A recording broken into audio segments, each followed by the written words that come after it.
নমস্কার বন্ধুরা, কেমন আছো তোমরা সবাই? চলে এসেছি তোমাদের সকলের কাছে দুর্দান্ত স্বাদের একটি রেসিপি নিয়ে।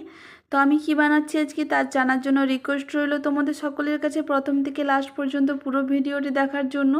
আর আমি চলে আসছি ভিডিওর মেন প্রসেসে। তো আমি প্রথমেই কিছু সবজি নিয়েছি। আমি নিয়েছি একটা গাজর, যেটা আমি অলরেডি গ্রেট করে রেখেছি, আর নিয়েছি ক্যাপসিকাম আর পেঁয়াজ।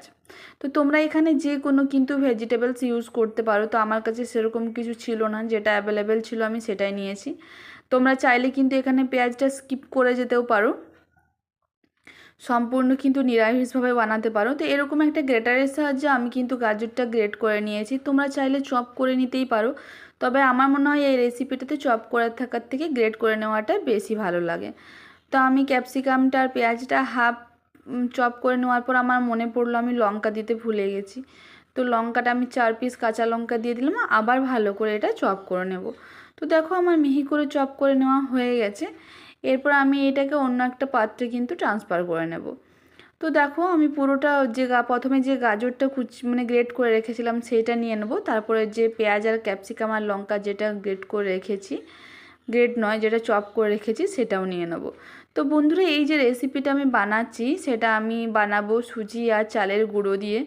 তো এটা তোমরা চাইলে কিন্তু পুরো সুজি দিয়েও বানাতে পারো।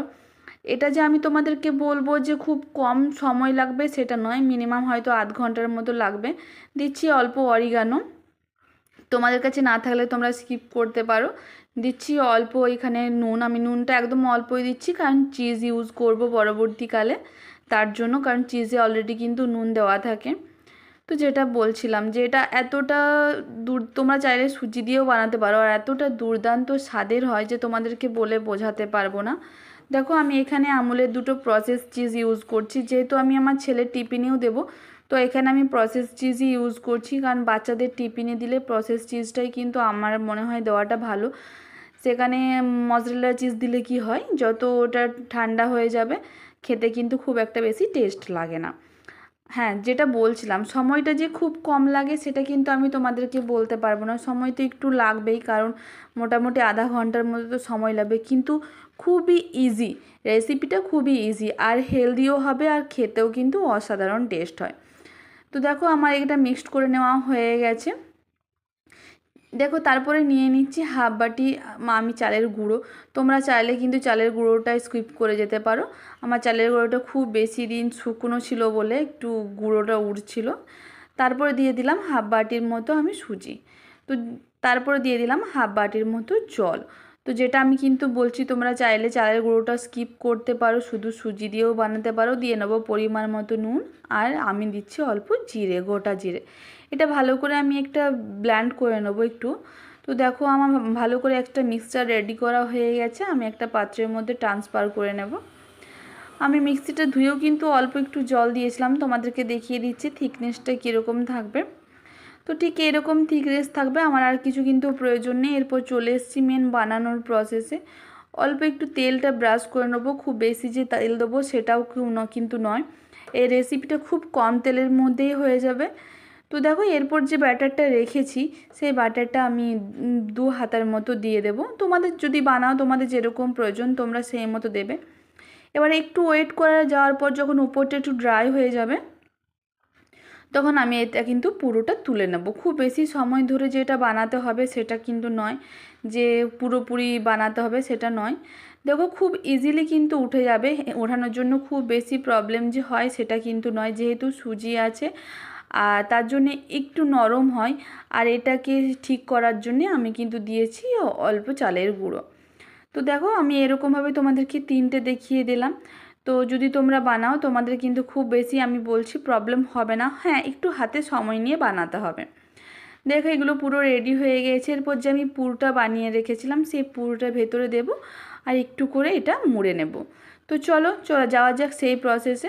তো একটা করে এরকম যে রুটির মতো যে জিনিসটা বানিয়েছি, অ্যাকচুয়ালি এটাকে এক প্রকারের পিঠেও বলতে পারো, যে সেটার মধ্যে ভেতরে পুরটা দিয়ে জাস্ট এই প্রসেসে মুড়ে দেবো। এটা যেহেতু সুজি দেওয়া আছে তাই অল্প ভেঙে যেতে পারে, তোমরা কিন্তু এটা ভয় পাওয়ার কিছু নেই। যখন এটা একটু যখন ভাজবো এটা পুরোপুরি ঠিক হয়ে যাবে, পুরো কিন্তু চিটিয়ে যাবে যেহেতু চিজ ইউজ করা আছে।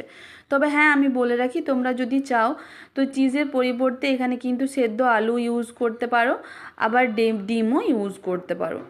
তো দেখো এরকম করে দিয়ে আমি পুরোটা মুড়িয়ে নেব। একটু ফাটা ফাটা হলেও কিন্তু কোনো প্রবলেম নেই, পরবর্তীকালে আমি তোমাদেরকে দেখাচ্ছি পুরোটা ভাজা হয়ে যাওয়ার পর যে এটা কত সুন্দর সেট হয়ে যায়, কোনো রকম কিন্তু প্রবলেম হয় না বা খাওয়ার সময়তেও কিন্তু খুলে যায় না। তো বন্ধুরা এরকম করে আমি দেখো পরপর 3টা বানিয়ে নিচ্ছি। বানিয়ে নেওয়ার পর আমি বাকি সবগুলো আমি বানিয়ে নেব।